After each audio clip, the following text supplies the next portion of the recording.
Olá, meus queridos e minhas queridas, estamos de volta para a terceira parte da nossa conversa com o Dr. Osmundo Santana Filho.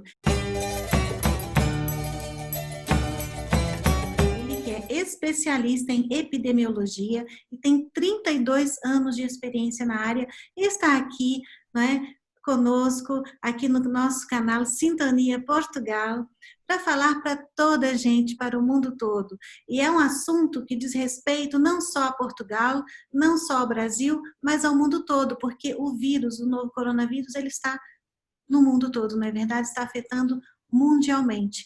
Então, doutor Osmundo, muito bem-vindo de volta para a terceira parte do nosso vídeo. Quando que nós vamos ter uma vacina? Bom, o ideal é que fosse o mais breve possível.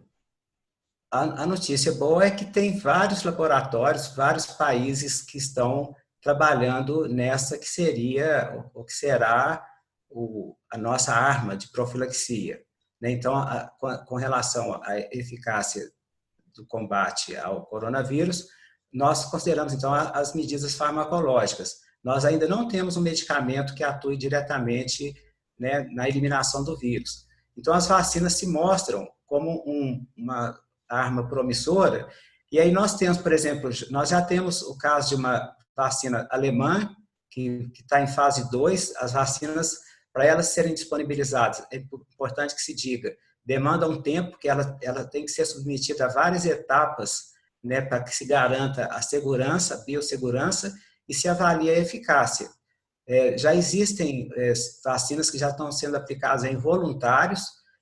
Os primeiros resultados são muito promissores, mas assim, a estimativa é que nós tenhamos uma vacina, no mínimo, nos próximos 18 meses. Talvez um pouco antes, talvez daqui a um ano. E lembrando que assim, já está em fase avançada, porque nós temos dois tipos de vacinas. Ou a vacina é feita através de fragmento, né, do agente patogênico, aí ela é feita, como a gente fala, do vírus morto, ou vacinas de vírus atenuados, em que o vírus é enfraquecido e aí é aplicado. Aí nós temos de definir também, descobrir por quanto tempo essa vacina vai garantir imunidade. Por exemplo, nós temos a vacina contra a gripe, né, contra a influenza. Ela tem uma capacidade de imunização por um ano, tanto que todo ano a gente tem que tomar uma dose. Um grande desafio também, a partir do momento que se desenvolver as vacinas, e eu falo assim, eu acho que essa vacina fica pronta antes de um ano, é produzir a quantidade de vacinas que dê para atender toda a população. Sobre isso, por exemplo, a Europa, através da União Europeia, criou um fundo em que os países que quiserem participar do fundo colaboram, né, com quantitativo em dinheiro e passa a ser um país que vai ter acesso às vacinas. Porque a pergunta que a gente faria é o seguinte: como que vai vacinar 7 bilhões de pessoas? Quem vai vacinar primeiro? Então, no caso dessa vacina que está sendo trabalhada, né, na Europa, tem a Alemanha que está numa fase avançada, é evidente que os países europeus que estão entrando com dinheiro. Com relação a esse fundo, a própria União Europeia abriu também para outros países. Então, tem países da América Latina, tem países, né, da Ásia. 2 países não quiseram entrar no fundo. Um deles é o Brasil, o outro é os Estados Unidos. Os Estados Unidos chegou ao cúmulo de querer comprar a vacina alemã e adquirir a patente, mas não logrou sucesso, felizmente, né? Então, aí nós temos que considerar outro componente. Será que uma dose da vacina seria o suficiente ou seria necessário tomar 2 doses? Porque o grande desafio vai ser produzir em grande escala de forma que garanta, né, o acesso das populações. Então, vai ser assim, quem colaborou com a produção da vacina está na fila dos primeiros. Quem não colaborou vai para a última parte da fila. Mas o que é importante falar é que estamos num momento de relativo avanço no quesito de produção de vacinas. Osmundo, e você sabe, tem muita gente que ainda não acredita no coronavírus, nesse novo coronavírus, não acredita, acha enfim, que isso é invenção, cada um tem uma teoria sobre isso. Mas, para essas pessoas que não acreditam, qual que é a sua mensagem? O que você diria para elas? Eu lamento que elas ponham em dúvida, né, a existência de uma situação que tem provocado vítimas, e a gente tem acesso a depoimentos de pessoas que nunca acreditaram que tivesse toda essa gravidade. Passaram a acreditar quando perderam um ente querido. Então, primeiro, a pandemia é fato. E temos de ter um cuidado imenso com as chamadas fake news. A gente tem conhecimento assim, de verdadeiras aberrações, de falsas informações. Chegou-se ao ponto de falar que, inclusive, havia estados aqui no Brasil que os prefeitos e governadores estavam enterrando, né, caixões com pedra e madeira no sentido de um interesse político ou no sentido de pleitear alcunhas de verbas. Talvez isso faça parte de uma parte da descrença de alguma parte da população. Lembrando que o primeiro exemplo tem de partir das lideranças, como aconteceu em Portugal. Né? O bom exemplo é que as autoridades que têm mandato, né, sejam os primeiros a convencerem a população de uma maneira geral. Mas eu posso dizer o seguinte: quem não acredita está exposto, lamentavelmente também está expondo outras pessoas, mas seguramente, se a pessoa, como se diz, né, se a pessoa não aprende pelo amor, ele aprende pela dor. Seguramente, de alguma forma, essa pessoa vai passar a acreditar. Espero que ela tome consciência dessa situação antes que isso aconteça. E depois que acontecer, é irreversível, né? A questão de perder um ente, eu me sentiria muito culpado se estivesse nesse grupo. Uhum. Há tempo ainda, né? Sim, com certeza. Sabe, eu estive semana passada com meu médico. Foi até a primeira vez que eu saí de casa depois do período de confinamento, né? E foi na segunda fase na segunda semana do desconfinamento. É isso. Ele falou comigo uma questão interessante, que os países aqui, por exemplo, Portugal, continuou a vacinar a sua população contra a tuberculose, enquanto que a Itália e a Espanha não deixaram de usar essa vacina tem muitos anos. Então, é uma das coisas que ele acha que ajudou muito Portugal também a não estar não ter tantas vítimas fatais da doença, entende? Não ser tão grave aqui em Portugal a pandemia como foi, não é? Na Itália e na nossa vizinha Espanha. Então, aí no Brasil ainda se vacina contra a tuberculose, a vacina BCG, não é, Osmundo? Sim, a vacina BCG, ela é reservada, ela praticamente faz parte do calendário obrigatório, né, da criança. Agora, essa questão, né, do uso do BCG, eu também já vi algumas citações, eu acredito, eu não sei em quanto ela contribui nessa questão, né, assim, de ser positiva no sentido de diminuir, né, o risco, ou de contribuir para o controle. Mas, seguramente, ela estimula o processo de imunidade. Né? O segredo da questão é o organismo desenvolver anticorpos de forma que ele se livre do vírus e fique protegido por um determinado número de tempo. Gostaríamos que fosse de maneira permanente. É nesse ponto que eu entendo que o BCG possa ter um efeito. Há indicação do BCG, inclusive, para outras situações, que não é na natureza infecciosa. Mas eu acredito que faz sentido essa informação que você colocou a respeito do médico, né, que fez essa consideração. Sem dúvida nenhuma, houve um efeito positivo nesse componente do resultado do controle da infecção do coronavírus aí em Portugal.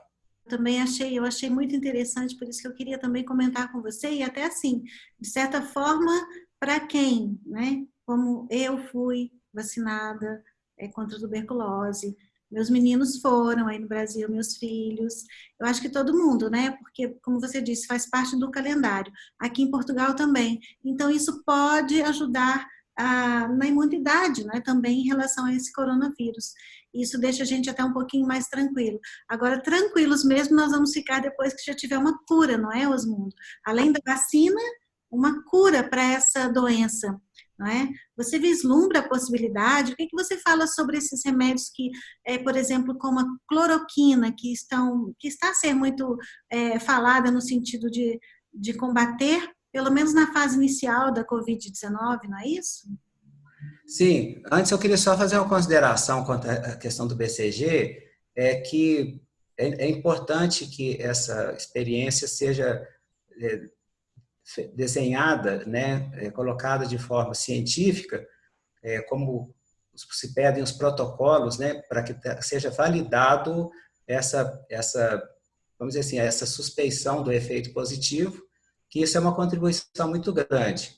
Com relação à cloroquina e hidrocloroquina, eu tenho a dizer que são ótimos medicamentos contra a malária e também é usado no tratamento de uma doença autoimune denominada lúpus eritematoso. Estudos, comunidade científica internacional e sociedades médicas do Brasil não indicam a utilização de hidrocloroquina ou cloroquina nas formas leves, né, da infecção por coronavírus, pelo fato de não ter comprovada a eficácia como medicamento de uso nessa situação e ainda aliada ao desenvolvimento de eventos adversos graves, inclusive relatos de pessoas que foram a óbito pelo uso da cloroquina. Porque tem também a questão dos efeitos secundários, não é? Dos efeitos colaterais não previstos, no caso, para quem está com a Covid-19, porque ainda não há estudos em relação a isso, não é, Osmo? Comprovados, não é? É uma coisa muito nova, né, essa Covid-19. Então, assim, parece que é aquela história de vamos tentar tudo, mas nesse tentar tudo, de tudo, pode ser que mais atrapalhe do que ajude, porque exatamente não tem uma comprovação científica, não é, do medicamento. Aliás, existe uma quantidade grande de estudos mostrando o contrário, mostrando a não indicação do uso da cloroquina e hidrocloroquina exatamente pela gravidade dos eventos adversos ou efeitos colaterais. Inclusive, o Brasil passou um protocolo, né, no sentido de colocar cloroquina e hidrocloroquina nos postos e nos serviços do SUS. Mas, contudo, o protocolo apregou que somente vai ser aplicado ou administrado esses medicamentos depois que o paciente assinar um documento autorizando a utilização desse medicamento. Esse protocolo não teve o aval, né, das sociedades brasileiras, tanto de infectologia como de médicos intensivistas. Um grupo de profissionais da área médica escreveu um abaixo-assinado no sentido de que seja revertida essa orientação, inclusive gerou uma demanda até na área do direito, né? Se o fato, né, do paciente assinar um documento exime a autoridade, né, de qualquer processo posterior se esse paciente desenvolver evento adverso, inclusive o óbito. Então, o que a comunidade científica coloca como regra é que não deva-se usar cloroquina ou cloroquina nas infecções pelo novo coronavírus. Osmundo, vamos falar de hábitos. Houve com essa pandemia uma mudança generalizada dos hábitos, não é? Que nós tínhamos antes para os que nós temos agora. Por exemplo, usar os equipamentos de proteção individual, né? As máscaras, luvas, enfim. Higienizar não é? Nossa casa, nossos sapatos antes de entrar em casa, nossos alimentos, tudo que vem de fora para nossa casa, não é? São vários hábitos que mudaram. Agora, a questão é, será que algum dia nós vamos retornar ao que era antes ou não? Tem uma frase aqui de Mahatma Gandhi que diz que os hábitos formam os nossos valores, que formam o nosso destino, que determinam o nosso destino. Você acredita nisso? Sem dúvida. Como acredito que nós nunca mais seremos como éramos antes e a situação nunca mais vai ser como era antes. Eu acho que isso é até bom, porque, pelo menos, eu acho que a gente deve tirar lições, aprendizados de uma situação grave que levou a óbito um quantitativo grande de pessoas, respeitar o luto, né, dos familiares que perderam essas pessoas. Lembrando, então, que muitas mudanças aconteceram até em função do confinamento a que nos foi obrigado a cumprirmos, e lembrando também que, enquanto algumas pessoas achavam o confinamento desconfortável, outras pessoas não tinham nem como praticar esse confinamento, tendo em vista as condições de moradia. Então, isso fez com que alguns valores fossem repensados, reflexo do confinamento. Então, nós temos, por exemplo, o fortalecimento, né, das relações interpessoais, com ênfase no aumento da solidariedade, né, da empatia, né, da ajuda ao próximo, e uma revisão, né, da própria maneira, do próprio modo da sociedade se comportar, né, em termos de consumo, né. O consumismo agora ele fica fora de moda, né. Repensar, né, também a questão dos valores da sociedade em que se apregoava o lucro a qualquer custo, sentimentos de solidariedade, mudança de valores, por exemplo, vizinhos se oferecendo para fazer compra para idosos, uma coisa que não se via, né? Mudanças, por exemplo, com relação a parte de entretenimento. Nunca nós vimos tantos shows, apresentações através filmes, né, através, né, da internet. Então, assim, eu acho que essas mudanças elas vão tornar, né, as pessoas mais assim, participantes de um processo de reflexão, de forma que nós tenhamos um mundo menos desigual, né, em que persista a solidariedade, a fraternidade, o respeito ao próximo, né, além de outras mudanças que vão passar, por exemplo, de ordem econômica. Nunca se comprou, né, através de entregas em domicílio, né, de produtos, de alimentos dos restaurantes, né? Então, essa mudança, compra pela internet, aquilo que a gente comprava em lojas físicas, são mudanças também que são importantes, são maneiras diferentes de se comportar. O trabalho remoto, né, home work, em que as pessoas podem trabalhar em casa, aí evita-se que utilizem metrôs e ônibus no transporte de massa. Com isso também evita-se, evidentemente, a disseminação de vírus, seja da coronavírus ou de outras infecções ou pandemias, lembrando que nós estamos permanentemente expostos à ocorrência de pandemias. Nós tivemos algumas no passado e fomos surpreendidos por essa atual. Então, tudo isso é reflexo, né, da experiência que nós vivemos e que, sem dúvida nenhuma, vai marcar até pela mudança de comportamento e a maneira com que a gente vai ver o mundo, eu acho, de uma forma mais humanitária. É verdade, eu também vejo sob esse prisma, né, que você colocou aí. Como a gente falou no início, de tudo na vida a gente pode tirar um aprendizado, até dessas coisas más que nos acontecem, como a pandemia do novo coronavírus. E uma das coisas é essa também que eu vejo, essa questão da mudança comportamental do ser humano, não é?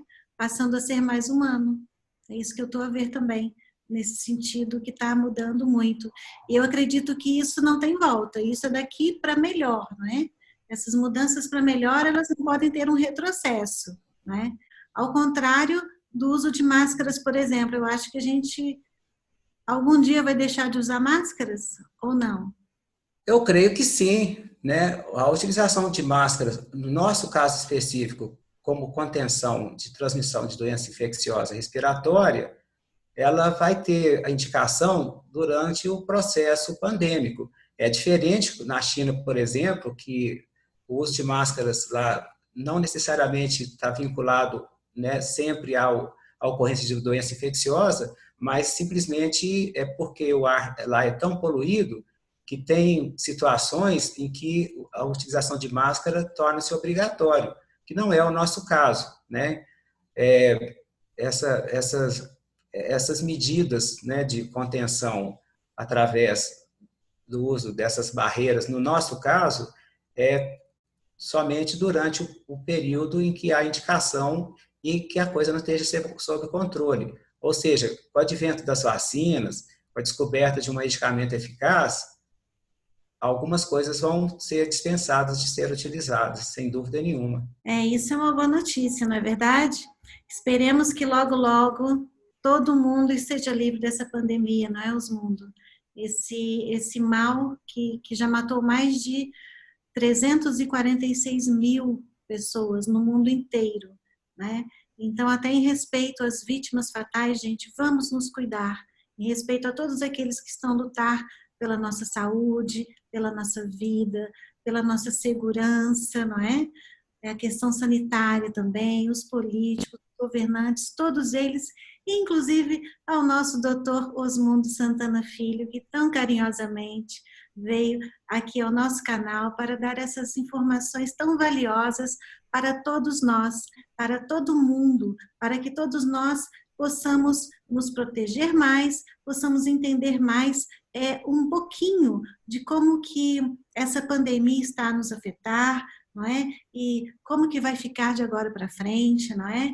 Muito obrigada, doutor Osmundo, por estar aqui conosco, por estar a colaborar com tanto amor e carinho, não é? Para toda a gente poder também se proteger e conhecer mais sobre essa pandemia, dos perigos que corre e também aprender a conter esse mal, não é verdade? Tereza, eu que agradeço, é sempre um prazer imenso, né? Eu já tive com você quando você fazia programas de rádio, de TV, desculpe, realmente, é porque já tem um tempinho. No programa de TV, nós falamos sobre dengue, lembro exatamente, e me coloco à disposição, né, na medida que, com a minha humilde participação, eu estou sempre à sua disposição para essas questões de saúde pública, do que eu for possível ajudar. Eu que agradeço essa oportunidade. Imagina, nós é que agradecemos mais uma vez, Osmundo, muito obrigada. Muito obrigada a todos vocês que estão conosco até agora, muito obrigada a todos que estão a combater essa epidemia que nos colocou nessa situação totalmente estranha, não é? E nos colocou rumo, talvez, a uma nova forma de viver, ou melhor, a uma forma de viver melhor do que a gente estava antes. Vamos tentar ver por aí essa situação, vamos nos cuidar, vamos cuidar do próximo, vamos cuidar do nosso mundo. Estamos todos interligados, estamos todos no mesmo barco, como se diz. Então, vamos juntos. Se cuide, um beijinho no coração de todos vocês, fiquem com Deus, gratidão imensa e até o próximo vídeo. Tchau!